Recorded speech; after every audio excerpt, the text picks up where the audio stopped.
Donc, partout, on va te dire d'investir. Que ce soit en écoutant la TV ou simplement en soupant avec ton oncle Gaétan qui aurait fait du 1000% de rendement la semaine passée. Et maintenant, ce qu'on dit en plus, c'est que le CELI, il t'en faut un parce que c'est the thing.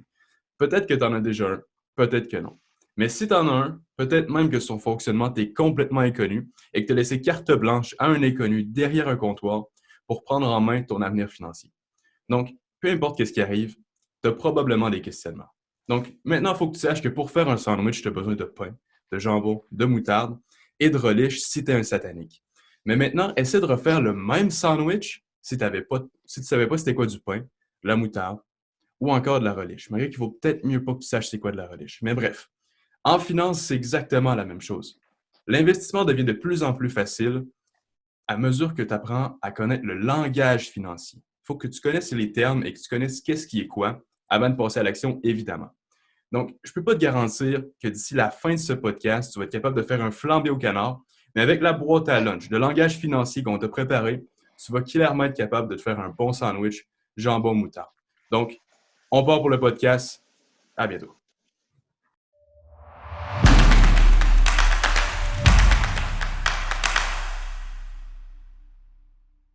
On va commencer ça tout de suite. Écoutez, on va commencer avec la question de base, c'est quoi un CELI? Puis les gars, je veux vous me dire, mettez vos idées, vous pouvez me couper. Je suis habitué que vous me coupez de toute façon.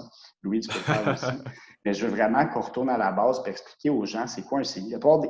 Les gens ont des CELI, puis la plupart du temps, ils ne savent même pas pourquoi, ils ne savent même pas c'est quoi exactement.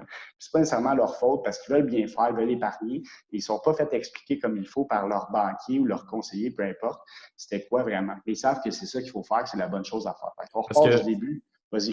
toi, Sam, tu nous parles tout le temps du CELI comme une coquille vide. Puis ça, je trouve Oui, que c'est une c'est très ça. bonne analogie. Là. Bien, c'est ça. Qu'est-ce que je dis aux gens en rencontre, c'est que le CELI, c'est une coquille vide au départ. Le gouvernement a créé ça. C'est un compte de placement que le gouvernement a créé pour faire fructifier ton argent à l'abri de l'impôt.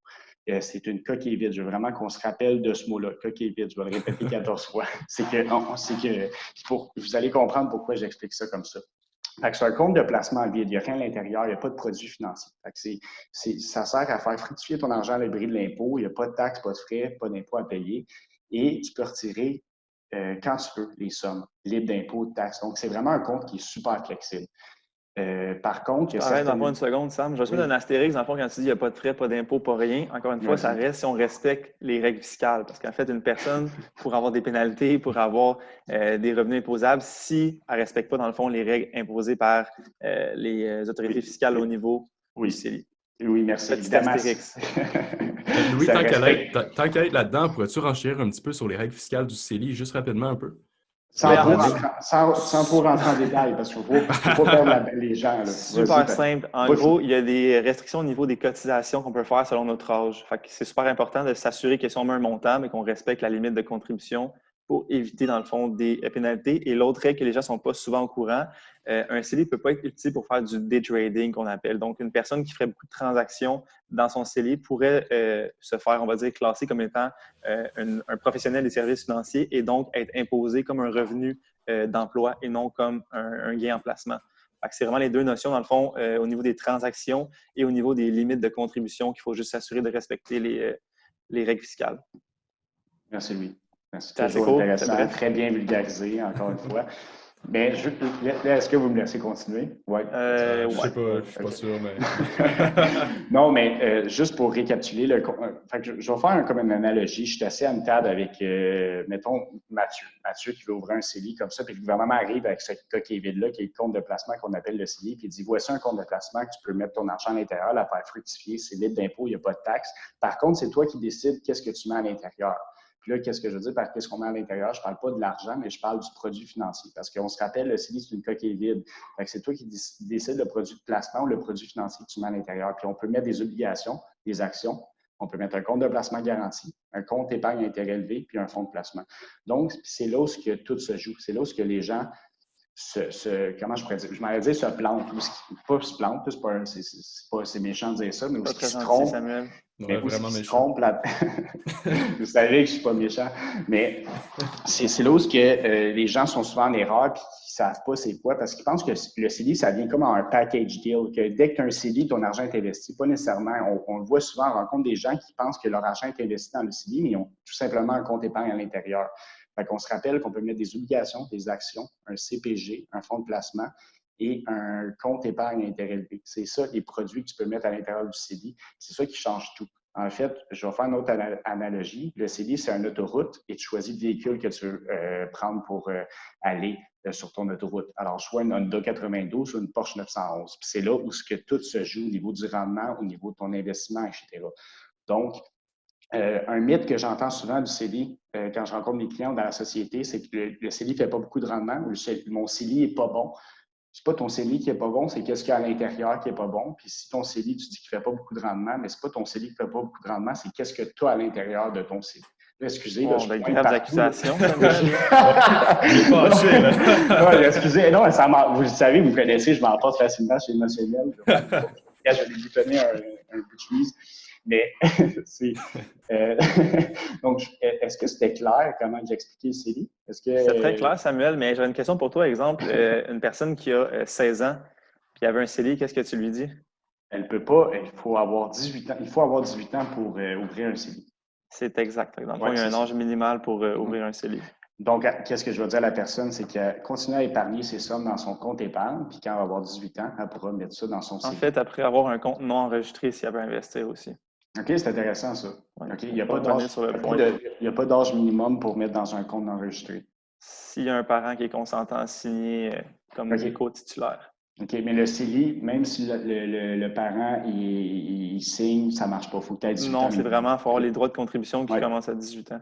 OK, excellent. On ne rentrera pas dans le REER, là, on va se concentrer sur le CELI, mais question pour toi, Louis. Là, j'ai énuméré qu'est-ce qu'on pouvait mettre à l'intérieur du CELI, parce qu'on se rappelle, c'est une coquille d'œuf. Coquille d'œuf, c'est ça. C'est une coquille vide. Donc, on peut mettre vous êtes fatigant. On peut mettre plusieurs produits financiers à l'intérieur. Donc, je veux qu'on parle d'un produit que je vois souvent quand je rencontre mes clients, puis je pense que vous le voyez aussi. C'est le fameux compte de placement garanti ou le compte CPG qu'on appelle. Je veux que tu nous dises. Donc, le certificat de placement garanti et non le compte de placement garanti. Sur Internet, on peut voir que des fois, c'est écrit compte de placement garanti. Okay. Des fois, bon. Ça dépend. Non, je te jure, on pourrait aller voir. Bon, bref. Avec le doigt, là. CPG, compte de placement garanti, certificat de placement garanti, c'est un produit qu'on voit à l'intérieur des CELI de nos clients souvent avant qu'ils vont de l'avant avec nous. Donc, j'aimerais, Louis, que tu m'en parles, que tu parles aux gens. En fait, c'est quoi un CPG? C'est quoi ça mange en hiver? En fait, c'est super simple. Je vais l'illustrer. C'est le placement le plus simple qui existe. C'est vraiment, on prend une somme X, on va dire, on a 1 000 et on veut l'investir sans aucun risque. On va voir une banque ou un assureur ou peu importe, une firme de placement. On confie notre 1 000 pour une échéance. Ça peut être 1 mois, 1 an, 3 ans, 5 ans, 10 ans. Et en échange, dans le fond, la banque ou l'institution, dans le fond, qui prend le CPG, nous donne un taux d'intérêt en échange comme rendement. Donc, si on va dire j'ai mis mon 1 000 pour 1 an, peut-être que je vais avoir un taux de 1,1 % en échange de mon 1 000 Donc, à la fin du terme, bien, je récupère mon 1 000 plus l'intérêt sur le placement. C'est tout simple que ça. Question qui tue, Louis. Pourquoi on voit autant de banques qui offrent des CPG à des jeunes? On va y aller straight, là. En fait, ça part beaucoup du profil investisseur. Beaucoup de personnes vont vouloir un profil sans aucun risque. Donc, la banque ne pousseront pas plus l'analyse, dans le fond, à savoir c'est quoi aucun risque ou, exemple, c'est quoi leur vraie tolérance au risque. Donc, vont prendre la voie facile, vont dire, bien, on a un placement actuellement que pour 1 an te donne 1 %. Donc, les gens vont dire, parfait, très bien, je le prends. La réalité, c'est que c'est quand même des produits qui sont payants pour les institutions. Pourquoi? C'est que le 1 000 pendant l'année qui est gelée ou le 5 ans ou même le 10 ans, des fois qu'on peut voir, bien, ils vont prendre les sommes pour faire d'autres projets, donc prêter, exemple, sur des prêts auto ou des prêts de meubles accordés, peu importe, dans le fond, le type de prêt qu'ils vont faire. Et souvent, dans le fond, eux vous donnent 1 %, mais vont prêter à 6, 7, 8, 10 %. Donc, en gros, le profit provient de l'écart entre les deux. Donc, extrêmement intéressant et lucratif pour le banquier. C'est pour ça qu'on voit souvent ça dans les CELI. Donc, ce n'est pas nécessairement dans l'intérêt du client. Puis souvent, qu'est-ce qui arrive, c'est que les jeunes, ils sont un peu dans l'inconnu face à l'investissement, fait qu'ils veulent aucun risque. Ils ne veulent pas prendre de risque parce qu'ils ont entendu par leur beau-père qu'ils avaient tout perdu ou que le marché boursier, c'était risqué. Fait qu'ils vont aller à la banque, ils vont demander d'ouvrir un CELI pour bien faire. Et le conseiller va leur offrir écoute, j'ai quelque chose pour toi, j'ai un compte de placement, ce que tu peux faire fructifier ton argent, donne du rendement, mais en échange, tu n'as aucun risque. Donc, la personne qui voudra ouvrir un CELI va se dire allez, wow, c'est le meilleur des deux mondes, j'ai la chance de faire fructifier mon argent sans risque. Par contre, comme tu dis, Louis, le rendement est peu intéressant. Souvent, il est moins que l'inflation. Je pense que tu peux me Dépendamment confirmer du ça, terme Louis. qu'on choisit, effectivement, que Ouais. l'inflation va venir jouer un rôle important. Par contre, il ne faut pas non plus dénigrer ces produits. Il y a des situations dans lesquelles Non. c'est intéressant d'avoir un compte CPG.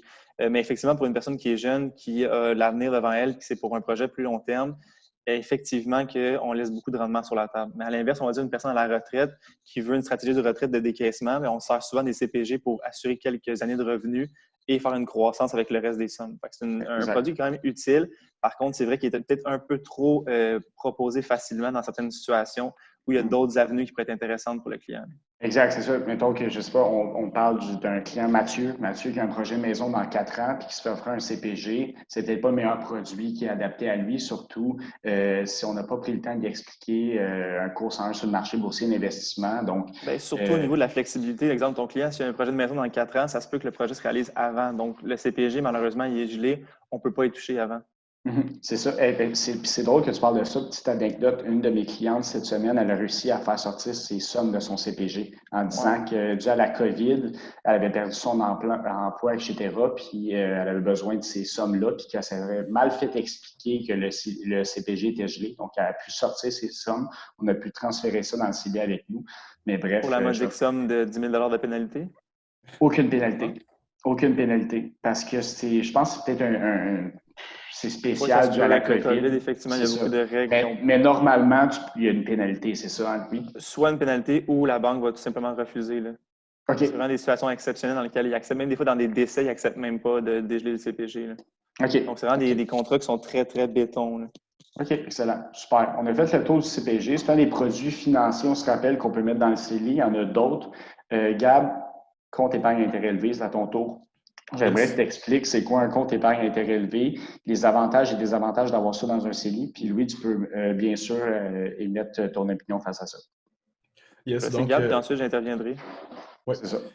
En fait, la première chose que je tiens à mentionner, c'est que chaque fois que les gens me parlent de ça, ils mélangent compte chèque et compte épargne intérêt élevé. La plupart du temps, vous avez votre compte chèque. Le compte chèque, c'est quand vous dépensez votre carte de débit pour acheter un café au Tim Hortons, ça passe dans le compte chèque, règle générale. Compte épargne intérêt élevé, c'est un compte que vous faites, règle générale, à votre banque, dans lequel vous mettez de l'argent.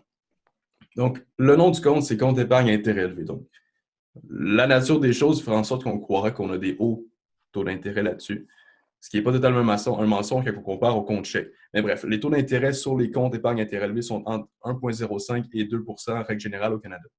Donc, j'utiliserai la plupart du temps mon compte épargne intérêt élevé pour les projets à très, très court terme, pour faire une épargne personnelle pour, disons que je mets de l'argent chaque semaine pour payer mon loyer à la fin du mois.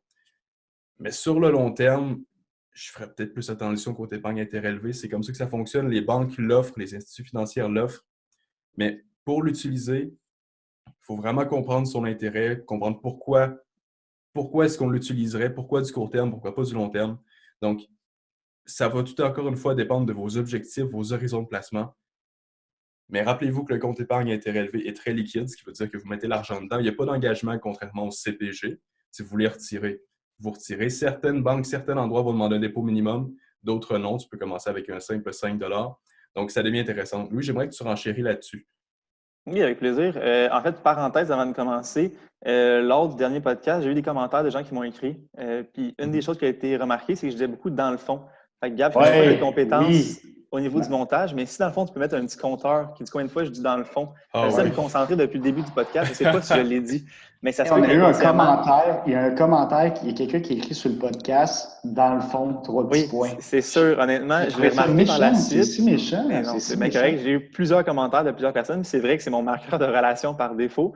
Fait que depuis le début du podcast, je me concentre à ne pas le dire. Fait que je ne sais pas si je l'ai dit ou non. Fait que Gab, c'était les skills pour mettre un petit compteur dans le coin. Puis quand je le dis, mettons 1, 2, 3, puis compter à la fin. Je ne remarque pas, mais bref. Bref, on va voir si je le dis ou non. Ça va être enregistré. Compte épargne intérêt élevé. Compte épargne intérêt élevé. Un petit point que j'aimerais mentionner aussi, c'est l'aspect fiscalité. Donc, on parlait du CELI. Fait que dans le fond, je l'ai dit, ça s'est commencé. Le bal est ouvert, j'ai dit dans le fond. Dans le compte à intérêt élevé, c'est du revenu d'intérêt qu'on appelle. Ce qui veut dire qu'au niveau fiscal, si on n'a pas un compte CELI ou un compte REER, donc un placement non enregistré, le revenu d'intérêt est imposé à 100 %. Donc, une personne qui ouvrirait un compte d'épargne intérêt élevé ou prendrait un CPG dans un compte non enregistré, il faut aussi qu'elle considère que son imposition va être beaucoup plus élevée que si elle prend un fonds d'investissement. C'est un aspect non négligeable, je dirais, d'une planification financière, l'aspect fiscal, dépendamment de quel produit on va prendre dans quel type de compte. Donc, à 1 %, si en plus la moitié part en impôts, le rendement net est relativement faible de ce côté-là. C'est ça qui arrive souvent. Les gens, je rencontre des gens qui ont un CELI, puis ils pensent que leur argent est investi, puis à l'intérieur, ils ont un compte épargne intérêt élevé qui fait du 1,5 % de rendement. Puis je ne comprends pas ça. Je ne comprends pas comment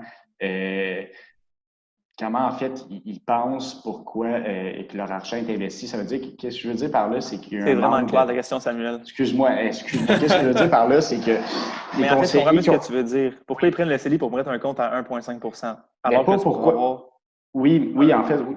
Un placement, dans le fond, qui rapporte du 10 non imposable. Oui, c'est ça. Oui, totalement, mais c'est la transmission d'informations qui n'a pas été faite du conseiller au client, en fait. C'est ça, je ne comprends pas. Je pense plus, dans le fond, c'est une question de tolérance au risque. Une personne, on va dire, qui a un profil très, très prudent, puis qu'elle sait qu'elle n'ira pas chercher plus que 2 % mais elle va tout concentrer ses œufs dans le CELI, c'est intéressant. Par contre, une personne qui a un profil agressif, puis qu'on va dire, prendrait, je ne sais pas moi, 100 000 de fonds d'investissement dans un non enregistré, puis 50 000 en CELI avec un rendement de 1 %, bien, de faire le switch entre les deux véhicules de placement serait intéressant parce que là, on aurait un 10 %, on va dire, qui est non imposable, puis du 1 % qui est imposable. Fait au niveau, le net, le rendement fiscal va être plus intéressant. C'est vraiment, dans le fond, de jouer avec les comptes, dépendamment de la tolérance au risque du client, de ses objectifs, de voir si c'est plus intéressant de placer les revenus d'intérêt dans REER CELI ou de mettre les gains en capitaux dans REER CELI. C'est des calculs qu'on fait aussi pour les clients. Je comprends tout à fait. Je vais essayer d'expliquer qu'est-ce que je voulais dire. Excusez-moi, les gars. C'est que j'ai l'impression que quand les gens arrivent à la banque pour ouvrir un CELI, ça se fait très rapidement. On ne prend pas nécessairement le temps d'expliquer qu'est-ce qu'on met à l'intérieur, etc., parce que les gens pensent que leurs sommes sont investies, mais quand on regarde, quand je leur demande leur relevé de placement, c'est écrit compte épargne intérêt élevé à l'intérieur, puis ils ne savent même pas. Donc, moi, c'est là que je vois qu'il y a peut-être un manque de transmission de l'information ou peut-être que l'ouverture CELI se fait trop vite dans les banques. Bref, je pense que c'est au niveau du manque de temps. Dans le sens que, tu sais, un conseiller, on va dire à la banque qui a 10 000 clients, faire de l'éducation financière, c'est peut-être moins sa priorité. C'est plate à dire, mais elle n'a pas nécessairement le temps de le faire, contrairement à nous qui prenons moins de clients, mais qui s'attardent plus sur leur dossier. Je ne pense pas que c'est pour mal faire, c'est vraiment m'amener de la gestion. Puis si, dans le fond, c'est un compte CELI avec un dépôt de 100 $, c'est pas ça qui va faire vivre la banque non plus. Là. Non, c'est ça. Malheureusement, oui, c'est comme ça fonctionne, puis ça ne changera pas, c'est comme ça. Mais oui, voilà, c'est là où je voulais emmener. C'est exactement ça que je voulais que tu dises. C'est bien. Tout ça pour ça, Samuel. Oui, tout ça pour ça. OK, on rentre un peu dans le nerf de la guerre, où ce qu'on peut faire du rendement intéressant, où ce que nos sommes sont investies réellement. Ça veut dire qu'on parle du fonds de placement. Ça veut dire qu'on prend un fonds de placement puis on le met dans votre CELI ou plusieurs fonds de placement. Plusieurs fonds de placement ils vont égaler un portefeuille. Donc, Louis, c'est ta question à toi. C'est quoi un fonds de placement? Tu veux pas que je commence par la bourse? Non, je t'explique. Okay, mais c'est pour toi, tu penses que ça serait plus simple c'est qu'en fait, la bourse, c'est le véhicule qu'on utilise pour prendre les fonds de placement. Fait que si on commence de façon générale, j'explique un peu plus de où ça part. Donc, en gros, souvent, les gens, on dit le mot bourse, puis automatiquement, ils ont les freins parce qu'ils se disent c'est quoi, ça va être trop agressif. Mon oncle a mis dans Nortel, il a tout perdu, du monde qui se ramasse à la rue. En gros, dans le fond, la bourse, c'est juste un système que l'humain a développé pour transiger des titres. C'est vraiment pas, quand on dit, mettons, jouer à la bourse ou prendre des placements à la bourse, ça ne veut pas dire, dans le fond, investir au Nebraska dans une petite mine. C'est vraiment de passer par le système du marché boursier pour faire des investissements.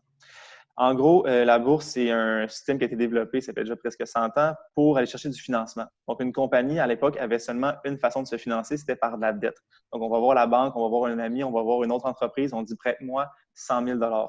Et ensuite, il y a des gens qui ont pensé à un système, se sont dit à la place, ce qu'on pourrait faire, c'est pour aller chercher du financement, vendre une partie de notre compagnie au public. Donc, le public étant tous les investisseurs potentiels. Fait que ce qu'ils font, c'est qu'ils font, on appelle un IPO, qui est en français un appel public à l'offre, je ne me trompe pas, donc un Initial Public Offering. En gros, c'est qu'on dit, voici dans le fond la valeur de notre compagnie selon nous. On émettrait, on va dire, 40 % des actions qu'on va vendre au public. En fait, non, ce sera plus que 50 %, donc c'est, mettons, minimum 51 % qu'on va vendre au public. Et voici, dans le fond, le prix qu'on demande. Donc, on va dire qu'on demande 50 $ l'action. Mais la compagnie, ce qu'elle va faire avec cet argent-là, c'est qu'elle va prendre le 50 fois, on va dire, les 1 million d'actions qui sont émises pour financer des futurs projets. Une fois que, dans le fond, c'est émis sur la bourse, puis que l'action varie, la compagnie n'a plus de retour là-dessus. Dans le fond, vraiment, son argent, elle l'a fait au niveau du IPO, donc à l'étape numéro 1, quand on émet les actions sur le marché boursier, elle prend le capital qu'elle bénéficie pour faire une croissance. Par la suite, dans le fond, vient tout l'aspect aussi qu'on a des comptes à rendre aux actionnaires. Ce qui veut dire que quand on est public, il y a un conseil d'administration, il y a des actions et on se doit, dans le fond, de livrer une certaine performance envers nos actionnaires. C'est pour ça, dans le fond, qu'on voit les compagnies qui accordent beaucoup d'importance à avoir une croissance, des résultats ou des dividendes pour satisfaire, dans le fond, les gens qui initialement ont cru en la compagnie et qui ont financé l'entreprise pour le IPO, si on veut. C'est vraiment, dans le fond, un super beau système qui a été créé par l'humain pour faciliter, dans le fond, l'accès aux capitaux pour les entreprises et pour les investisseurs, dans le fond, faciliter l'accès à des investissements différents. OK. Fait pour faire simple, de qu'est-ce que je comprends? Eh bien, en fait, je le comprends, mais je veux juste le récapituler pour les gens puis le faire de façon le plus simple possible. Les compagnies, autrefois, ou même encore aujourd'hui, ils vont à la banque pour emprunter, pour grossir leur compagnie, investir davantage, puis, mettons, avoir plus d'usines pour leur entreprise. Mais en empruntant par la banque, mais la banque leur charge un taux d'intérêt. À un moment donné, l'entreprise se tente, je pense, puis quand je commence à générer des millions, Pas nécessairement des milliards. se tendre, mais c'est plus au niveau, dans le fond, des ratios d'endettement. Au niveau comptable, il y a une certaine limite. On ne peut pas emprunter 2000 % de notre capacité d'entreprise. Tandis que quand on se finance avec de l'équité, bien, on vend une partie de la compagnie. Fait que dans le fond, cet argent-là, c'est vraiment un gain qu'on fait et non une dette qu'on doit à quelqu'un. OK, c'est ça. Donc, l'entreprise ne veut plus faire ça, ce système-là. Donc, elle va s'enregistrer sur la plateforme qu'on appelle le marché boursier et vendre des parts de son entreprise. Exemple, 10 chaque part de l'entreprise. Donc, chaque personne qui achète une part de l'entreprise au coût de 10 mais toute l'entreprise ramasse ces 10 $-là puis va l'investir pour, je ne sais pas, grossir leur entreprise. Et dans le but de faire des bénéfices. Avoir un accès dans le fond à des capitaux de façon considérable rapidement. On va dire, exemple, si on prend un des derniers IPO qu'il y a eu, on va dire Facebook. Ça fait quand même, dans le fond, déjà presque 6 ans, mais quand même, dans le fond, Facebook jugeait qu'avec les projets qu'il y avait, manquait d'argent et de financement, qui ont dit on rentre en bourse, puis avec cet argent-là, on va pouvoir développer encore plus, ce qui va permettre une plus grosse croissance que si on attend et on se finance avec de la dette. C'est ça. Fait qu'ils vont ramasser tout cet argent-là dans le but de faire des bénéfices dans le futur. Puis ces bénéfices-là, et ben, les investisseurs qui ont acheté des parts d'entreprise vont bénéficier de ces profits-là. Ça dépend. Exemple, au niveau des profits, oui, par rapport à la croissance. Donc, on va dire une personne qui achète, on prend le titre, exemple, Amazon. Donc, Amazon ne verse pas de dividendes actuellement, ce qui veut dire que la seule rémunération de l'actionnaire, c'est la croissance future. Si par contre, à l'inverse, on prend, on va dire BMO, bien, BMO, dans le fond, eux, rémunèrent par la croissance de l'entreprise, mais aussi avec un dividende mensuel à chaque trimestre ou annuel, dans le fond, pour récompenser l'actionnaire. C'est les deux modèles d'affaires qui existent au niveau des actions. OK. Je ne veux pas qu'on rentre, on va s'arrêter là. Je ne veux pas qu'on pousse trop loin au niveau des dividendes parce qu'on a quand même beaucoup de sujets à voir puis je veux qu'on reste le plus simple possible pour les gens. On fera un autre podcast sur ça aussi. Mais je pense que là, c'est assez clair, le marché boursier, c'est quoi? Donc, je veux qu'on parle du fonds de placement, Louis. C'est quoi un fonds de placement? Puis pourquoi tu as parlé du marché boursier avant? Donc, je te laisse là-dessus. Parfait. Donc, en résumé, notez bien que je n'ai pas dit dans le fond, un fonds d'investissement, c'est une façon d'investir sur le marché boursier à moindre coût. Pourquoi? C'est que si une personne disait « moi, je vais acheter Apple », bien, généralement, la personne doit s'ouvrir un compte de courtage ou passer par un courtier et payer des frais de transaction à chaque titre qu'on achète. Et ensuite, l'autre contrainte qu'on a, c'est au niveau monétaire. On va dire j'ai seulement 100 $ à investir. Si on prend par exemple l'action d'Amazon actuellement qui coûte 3 000 $, bien, si je n'ai pas 3 000 $, je ne peux même pas me permettre d'acheter l'action.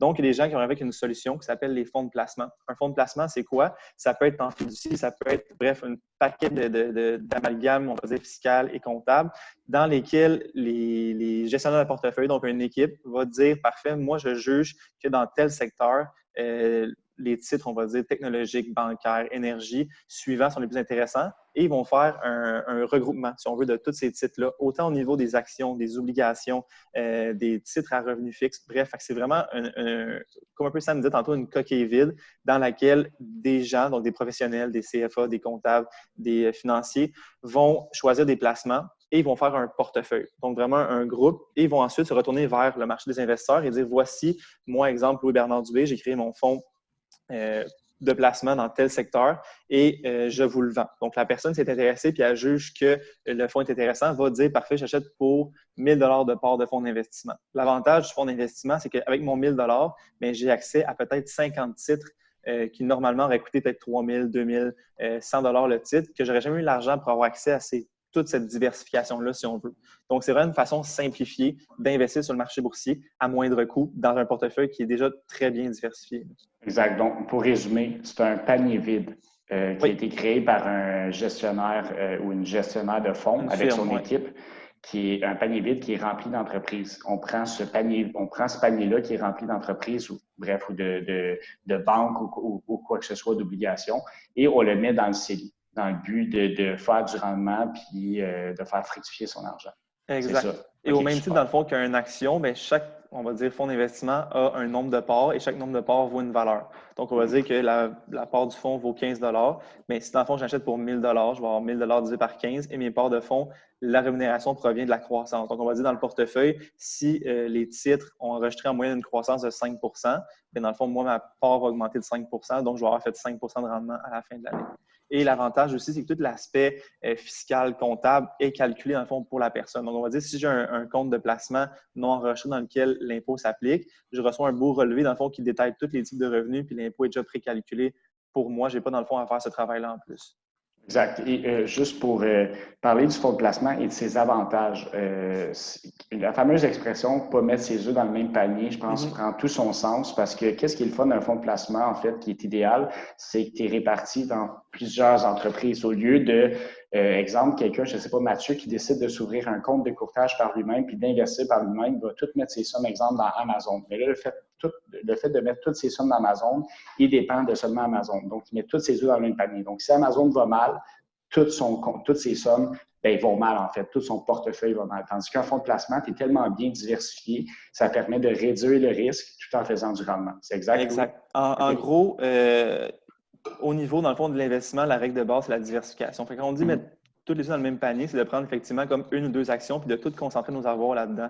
Souvent, les gens vont dire, bien là, je ne veux pas faire affaire avec le même conseiller parce que c'est pas bon de mettre les deux dans le même panier. C'est pas la même chose. Dans le fond, un fonds de placement est déjà diversifié. Donc, vous n'avez pas besoin de surdiversifier vos conseillers. S'il fait un bon travail, dans le fond, en mettant plusieurs fonds d'investissement, votre diversification va être optimale. Il y a 2 risques qui existent sur le marché boursier. Dans le fond, le risque systématique et le risque non systématique. Donc, le risque qu'on ne peut pas éliminer, c'est le risque, dans le fond, du marché. Donc, si l'économie va mal, bien, ça va mal. Par contre, le risque qu'on peut éliminer, c'est le risque propre à une compagnie. Ce qui veut dire que si on va dire j'ai juste Apple dans mon portefeuille, si Apple arrive avec un scandale finalement ou quelque chose, mais je m'expose au risque de cette compagnie-là. Si par contre j'ai 10 titres au niveau technologique et que Apple, dans le fond, fait un scandale, mais j'ai 9 autres titres dans le même secteur qui vont compenser pour cette faute-là d'Apple. Exact. Ce qui veut dire que dans le fond, on veut au minimum 30 titres dans un portefeuille pour rendre le risque, on va dire, spécifique qu'on peut éliminer à presque zéro. Dans le fond, il n'est jamais nul, mais il va vraiment se rapprocher du zéro. En ayant des fonds d'investissement, automatiquement, cette contrainte-là de diversification au niveau des titres est éliminée, autant au niveau géographique que sectoriel. Donc, déjà, exemple, si on prend Amazon, j'investis uniquement aux États-Unis. Par contre, si je prends un portefeuille technologique, je vais investir, dans le fond, autant au niveau canadien, mondial qu'américain. C'est vraiment, dans le fond, un des gros avantages. Et l'autre gros avantage, c'est que c'est vraiment peu coûteux. Donc, la seule chose qui va être chargée, c'est le frais de gestion sur l'ensemble du portefeuille. Mais ça, il n'y a pas de frais de transaction, pas de frais de rachat. C'est vraiment vos sous, votre rendement à la fin de l'année. Ce que vous voyez, ça vous appartient, vous le gardez. On va parler du risque à la fin comme dernier sujet. Gab, est-ce que je me suis avancé, désolé. Non, mais on va parler du risque à la fin vraiment en long et en large. Le fonds de placement, tu pourras me corriger, Louis, s'il faut, est vraiment, moi, je trouve que c'est le produit idéal pour les gens qui veulent investir leur somme à court, moyen, long terme avec le moins de risques possible, la façon la plus diversifiée possible, tout en allant chercher un bon rendement, bien sûr. Oui, définitivement. En fait, c'est la partie, je dirais, qui est le plus fun du fonds investissement, c'est que c'est clé en main. Donc, dans le fond, on a tous des horaires très chargés. Dans le fond, je suis rendu à combien? Je ne sais pas.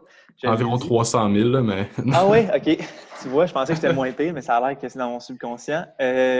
En gros, comme j'expliquais, c'est ça, c'est une façon vraiment simple d'investir sur le marché qui est clé en main. Fait que quand on confie l'argent à un conseiller dans des fonds d'investissement, vous n'avez pas de rebalancement à faire, on s'occupe de tout, vous n'avez pas de gestion comptable, fiscale ou autre. Fait que c'est vraiment une façon de donner on va dire, la latitude au conseiller pour vous permettre de faire autre chose. Dans le fond, on a toutes des occupations, on est tous très occupés.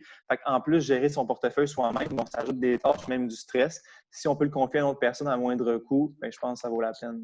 Exact. Mais on va en parler dans un autre podcast. On va vraiment faire un sujet que sur le fonds de placement, puis la manière que tu choisis tes fonds de placement, la gestion de portefeuille, etc., parce que là, on pourrait en parler 1 heure. Donc, fonds de placement, c'est un panier rempli d'entreprises. On prend ça, on met ça dans le CELI et on fait du rendement. CELI, REER, type de compte qu'on veut. Exact. Non, oui, exact. Oui. Je vais me concentrer sur le CELI, mais oui, on peut mettre ça dans d'autres comptes. On met pour ça faire dans la transition, oui. Oui, vas-y, Gab. Pour faire la transition vers notre prochain sujet, juste pour bien illustrer aux gens, là, on parle de bien diversifier, on parle de panier. La façon qu'on peut le voir, c'est assez simple. On a notre panier qui est notre fonds de placement, on va dire que c'est un panier à sandwich. Okay? Puis dans notre panier à sandwich, on met des sandwichs au jambon, des sandwichs au poulet, des sandwichs aux œufs. Comme ça, on diversifie le risque d'avoir envie de manger d'autres sandwichs. Vous voyez un petit peu ce que je veux dire? Donc, notre fonds de placement, notre panier à sandwich, les actions de compagnies différentes qu'on a à l'intérieur, on réduit notre risque. Donc, on peut le voir un petit peu comme ça. Si ça peut vous aider, peut-être que non, peut-être que oui. Mais on diversifie toujours le plus possible avec des sandwichs. De rien savoir. Merci, Gab. Super. Fait qu'on met le fonds de placement, on le met dans le CELI, on fait du rendement avec ça, de l'intérêt composé. C'est 2 mots similaires. Gab, j'aimerais ça que tu t'expliques aux gens, c'est quoi du rendement? Puis par la suite, Louis, tu vas expliquer ça vient d'où le rendement. Donc, vas-y, Gab, c'est ton moment à toi, c'est ton seul moment, je t'accorde. Après ça, c'est fini. C'est tombé dur avec moi.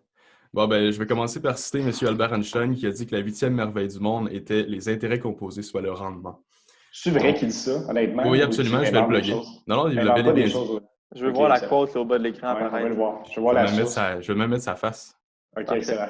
Puis je vais mettre un zoom sur ton compteur de dans le fond aussi. Ça c'est sûr que je le fais. Je suis rendu, je pourrais, derrière moi, à 25 minimum. OK, on revient au mouton, les gars. Yes. Fait que le rendement, dans le fond, c'est la fructification de votre argent. Arrête de me faire rire. Donc, ce qui est intéressant, c'est que si on dit que vous avez un rendement moyen annuel de 10 %, on va garder les chiffrons, OK? Et qu'à l'intérieur de mon compte, j'ai 100 000 $.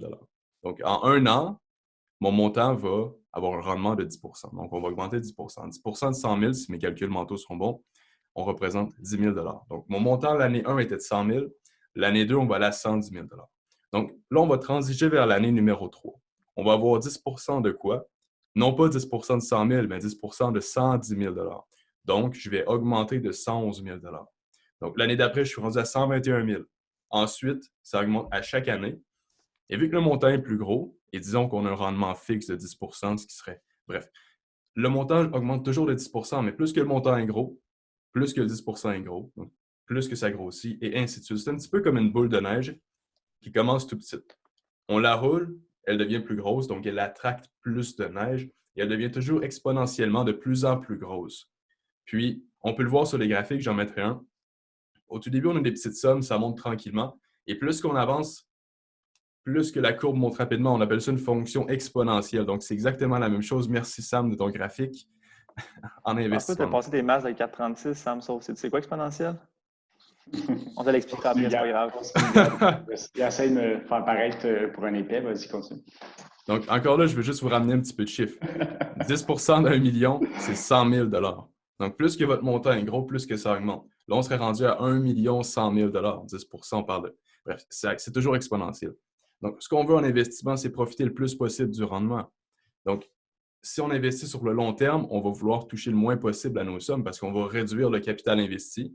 Donc, notre rendement sur la somme qui est maintenant plus petite va être moins élevé. Donc, l'effet exponentiel est ralenti. Notre boule de neige descend la pente de ski moins vite. Donc, c'est un petit peu ça le rendement en gros. J'aimerais que les gars vous renchérissiez là-dessus pour bien expliquer.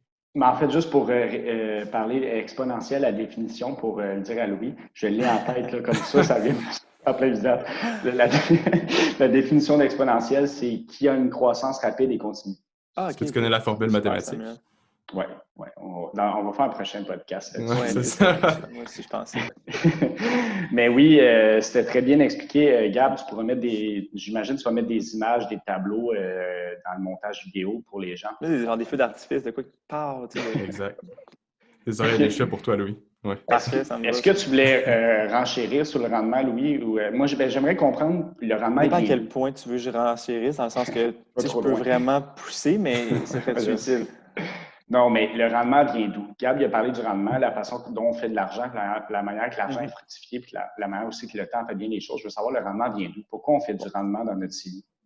Pour garder les choses simples, je vais commencer avec les types de revenus. Fait qu'il y a l'intérêt. Donc, on va dire si dans mon CELI ou dans mon compte de placement X, j'ai soit un compte à intérêt élevé, un CPG, une obligation ou tout autre placement qui rapporte du revenu fixe, je vais avoir un revenu d'intérêt. Donc, on va dire si mon revenu d'intérêt est de 2 et j'avais 10 000 d'investis, mais j'ai 200 $ que j'ai fait en revenu d'intérêt. On va dire que j'avais 10 000, le 200 s'additionne aux 10 000. On est rendu à 10 200. L'autre option qui existe, c'est si j'ai des actions, les dividendes. Comme dans le fond, je disais tantôt, BMO, on va dire, verse un dividende d'environ 6 actuellement. Fait que si j'ai 10 000 $ investis chez BMO, je vais avoir un 600 $ en dividende qui va rentrer. Fait que même principe, j'avais 10 000, je suis rendu à 10 600. Et la dernière et non la moindre, c'est la croissance pure. Donc, on va dire, si j'ai l'action de Amazon, qui, à l'époque, on va dire, est arrivée à 1,10 sur le marché boursier, qui vaut aujourd'hui 3 000 $, bien, mon action, dans le fond, qui valait 1,10 vaut 3 000. Donc, l'écart entre les deux, s'il y a une croissance, c'est un gain, ça m'appartient à 100 % si je la vends. Donc, c'est les 3 façons, je dirais, d'aller chercher du rendement. On pourrait rentrer en profondeur sur d'autres types de façons, mais je vais garder ça plus simple pour aujourd'hui et pour pas que Samuel le saigne du nez. Dans le fond, non, mais c'est plus simple. On peut tellement pousser loin, mais je veux qu'on effectivement, c'est pas le but. Je veux vraiment garder ça short and sweet. Mais parce que premièrement, les gens, ils vont peut-être se perdre là-dedans, puis aussi souvent les gens ils décrochent, ça les intéresse plus. Oui, c'est pas intéressant. Ça... Une formule mathématique d'un écran de long, c'est pas ce qui est le plus fun à regarder. Mais... Non, c'est ça, c'est ça. Fait qu'on va rester à la base. J'aimerais qu'on finisse le podcast. Faut pas qu'il soit trop long, le podcast. On est rendu pas mal à 1 heure, je t'avouerais. On va couper toutes tes bouts, Sam. Ouais, on est rendu à 1 heure. Je pense qu'on est rendu à 1 heure pour de vrai. D'après moi. Ben non. On verra à la fin, c'est pas 30-40 minutes. Pourquoi on sent comme il dit, en coupant, on enlève au moins 50% du contenu. Oui, exact. Moi, je parle, mais je dis rien dans le fond. Je veux qu'on parle du risque, les gars. C'est souvent, comme disait Louis, les gens, ils entendent le mot marché boursier, ils ont peur, puis ils se fient souvent à ce que le monde dit autour d'eux. C'est souvent des remplis de mythes, de mauvaises informations. Je veux qu'on parle du risque. Est-ce qu'il y a vraiment un risque? Est-ce qu'à long terme, il y a vraiment un risque de perdre tout son argent? C'est vrai qu'on peut perdre tout son argent, puis Louis, je te laisse commencer avec ça. C'est moi qui commence là-dessus. Oui, j'aimerais que tu parles du fameux risque parce que c'est un sujet qu'on rencontre les gens. Souvent, les gens, c'est sûr, je rencontre une infirmière, son fonds de pension est avec la REGA. Elle ne sait pas nécessairement que son argent est investi comme avec son CELI, mais elle ne veut pas faire du risque quand elle me dit que, mettons, avec son CELI, par exemple. Mais pourtant, dans son fonds de pension, c'est investi, puis elle ne sait pas. Fait que je veux qu'on diffuse ça un peu. Bien, c'est sûr que c'est joué avec les mots. Effectivement, que le fonds de pension, on va dire, si on pense à la REGA, c'est géré par la caisse de dépôt. Puis pour financer la caisse de dépôt, ce qu'ils font les fonds de retraite, c'est qu'ils investissent l'argent. Fait que c'est sûr qu'ils ont des politiques d'investissement et des professionnels, mais ça reste qu'il y a un certain risque quand même. Le seul pourquoi les gens sont moins frileux, c'est que l'employeur assume le risque. Il ne le voit pas non plus, effectivement. C'est ça. Au niveau du risque, c'est vraiment, vraiment difficile à dire si on peut tout perdre, dans le sens que oui, effectivement, que mathématiquement, statistiquement, si demain matin, toute entreprise fait faillite, tout le monde, dans le fond, on va dire, arrête leurs affaires, puis il n'y a plus de croissance, puis toutes les compagnies font faillite, oui, on peut tout perdre. Par contre, ici, on va dire... Temporairement, puis... Mais en fait, je vais commencer de la base. C'est ça, qui part de la base. On a 10 000 qui se ramassent à zéro. Statistiquement, c'est possible. Les chances que ça arrive, très, très faibles. Comme dans le fond, je disais, si on va dire on a mis 10 000 dans un portefeuille bien diversifié qui a 50 titres, bien, il faut que les 50 actions fassent faillite. Si on va dire, on parle d'actions comme RBC, Industrielle Alliance, Rogers, Amazon. Si ces compagnies-là font faillite, bien, je m'inquiète pour le sort de l'humanité. Le 10 000 $ qu'on a mis de côté, je ne pense pas que ça va être notre intérêt principal. On va plus penser à survivre. Mais si on veut un contexte, on va dire moins Walking Dead ou moins fin du monde. Apocalyptique, là. Exact. Comme on a vécu, exemple, en 2020, avec la pandémie, on a vu ce qui pouvait arriver. Fait qu'on va dire une personne qui avait mis 10 000, si elle avait un profil agressif, elle a perdu 35 %. Quand on parle de perdre 35 %, c'est vraiment des pertes qui sont fictives tant qu'elles ne sont pas encaissées. Donc, si j'avais 10 000, que ça vaut actuellement 6 500, tant que je ne retire pas, j'ai le même nombre de parts que j'avais initialement. Donc, on va dire j'avais au total, on fait un chiffron, là, 1 $ de la part, donc 10 000 parts de fonds. Bien, j'ai le même nombre de parts, j'ai encore 10 000 parts de fonds. C'est juste que les parts sont rendues à 65 sous au lieu d'être à 1 $. Ce qui fait en sorte que quand on va dire les compagnies ou l'économie va repartir, bien, mon nombre de parts de fonds va suivre encore la croissance. Fait que le moins 35 que j'ai perdu, bien, si je ne retire pas, je peux aller le rechercher, puis au final, il va finir plus haut. C'est un peu comme on expliquait la fois l'autre fois, le cycle de courbe, si on veut, qui est comme une vague qui monte et qui redescend. C'est vraiment ça, dans le fond, le risque qu'on s'expose. C'est plus un risque de volatilité qu'un risque de perdre de l'argent. Donc, c'est une perte temporaire s'il arrive quelque chose, parce que, comme tu l'as dit, les cycles économiques, ça fait un peu des montagnes russes, mais au final, si on regarde le tableau... Ça me colline, toi, que tu as fait. Oui, merci. Merci de me couper dans mon On est là. mais Ça me fait plaisir, Samuel, je suis là pour ça. Mais c'est que c'est comme des montagnes russes, mais au final, on peut le voir, quand tu mettras un tableau puis des images, des statistiques face à ça, ça fait des montagnes russes, ça fait 3 fois, je le dis, mais ça monte tout le temps au final parce qu'on a un système, Louis, un système capitaliste qui est de croissance, donc c'est pour ça qu'à long terme, on a tout le temps du rendement positif. Mais en fait, c'est aussi que plus le temps avance, plus il y a de l'argent dans le système. Tu sais, on l'a vu avec les banques qui injectent de l'argent.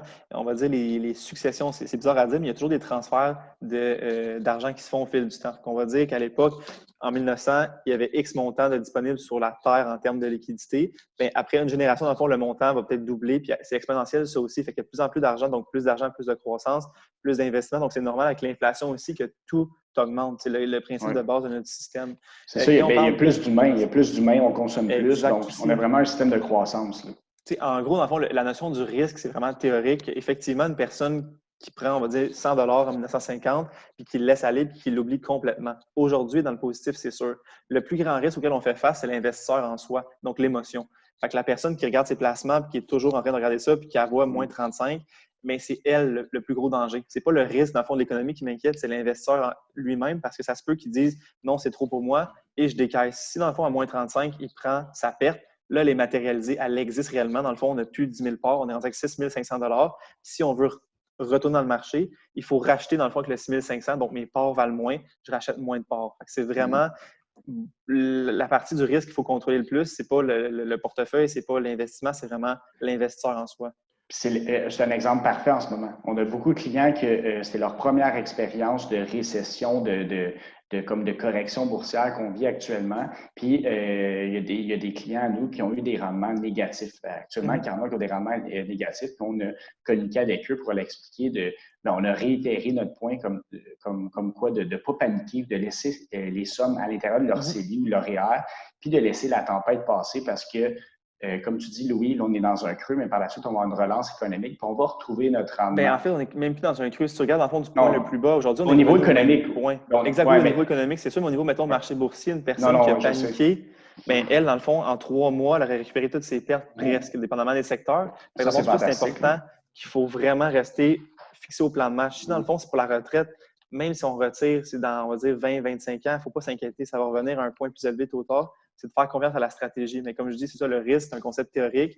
Oui, on pourrait tout perdre en théorie, mais ça n'arrivera pas si on est patient, on est bien diversifié, on est bien conseillé. À long terme, il va y avoir du rendement qui va être fait.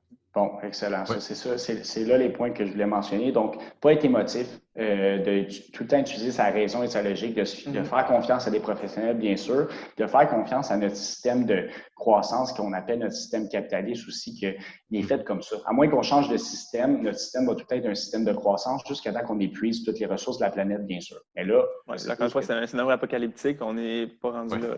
Exactement. Donc, je pense que ça fait le tour du risque. On pourrait en parler davantage, mais je veux qu'on arrête là parce que si les gens ont des questions, s'ils veulent en savoir plus précisément, bien, on est là. Ils peuvent nous poser des questions. Il y a juste un point que j'aimerais qu'on aborde rapidement sur le risque. Non. Non. Ben, Mark Zuckerberg avait dit que le plus grand risque, c'était de ne pas prendre de risque. Puis je crois que ça s'applique un petit peu à la situation. C'est pas tout le monde qui comprend ce concept-là, mais on a une inflation moyenne au Canada de 2,1 % dans les 10 dernières années, si ma mémoire est bonne. Juste rapidement faire comprendre aux gens qu'est-ce qui arrive avec la valeur de leur argent quand ils la laissent dormir dans un compte chèque. Je crois que c'est important de le mentionner rapidement.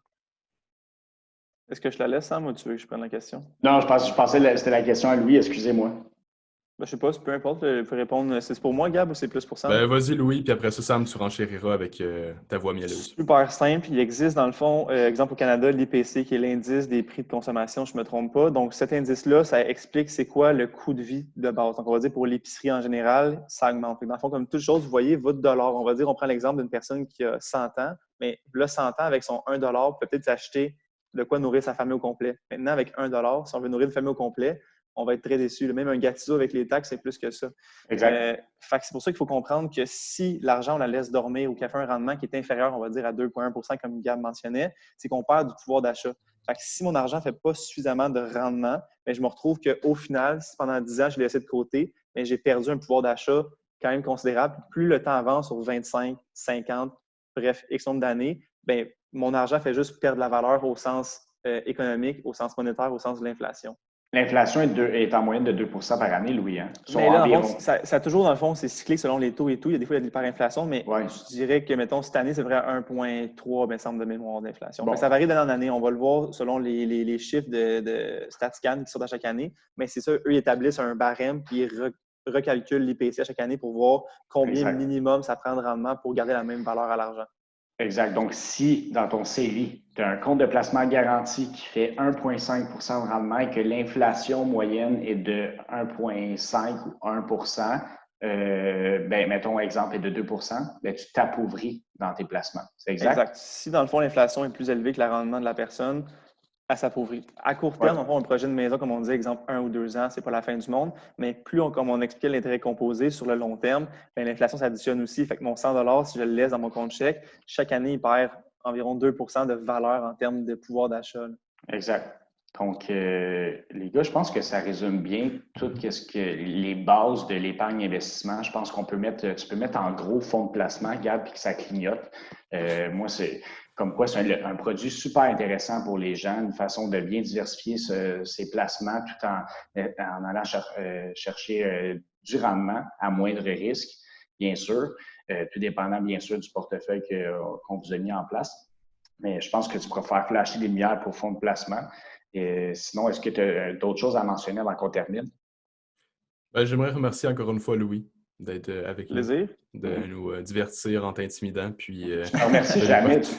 Moi, tu me remercies jamais, par contre. Mais toi, tu étais acquis. On a été pris pour acquis, Sam. Je suis tanné. Regarde, j'aimerais que tu termines sur une citation. Tu en as sûrement une de quelqu'un de grandiose. Ça nous... Oui, vas-y, Graham. Ben moi, j'ai fait des beaux textes. Tu veux qu'on te cite, Samuel? Ouais, je vais te citer Sam de ce matin. J'étais 2 minutes en retard à notre meeting. Il m'a dit « T'es où, mon cocon? » Citation de Samuel Paul. C'est vrai, j'ai dit ça.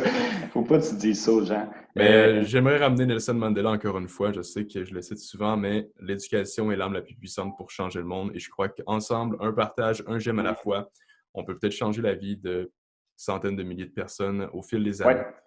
Puis, donc, oui. Oui, c'est très beau. Je réitère qu'on est là pour aider les gens, nos consultations sont sans frais, sans engagement. On est là pour vous aider, pour vous éduquer financièrement avec un langage financier simple.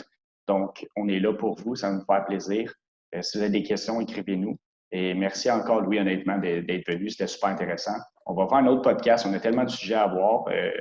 C'est fou. C'est intéressant, c'est le fun. On a du fun. Mais merci, guys. Yes, fait que bonne journée à tous. Bonne journée. On se dit à bientôt. Bye bye. Yes, bye. À bientôt.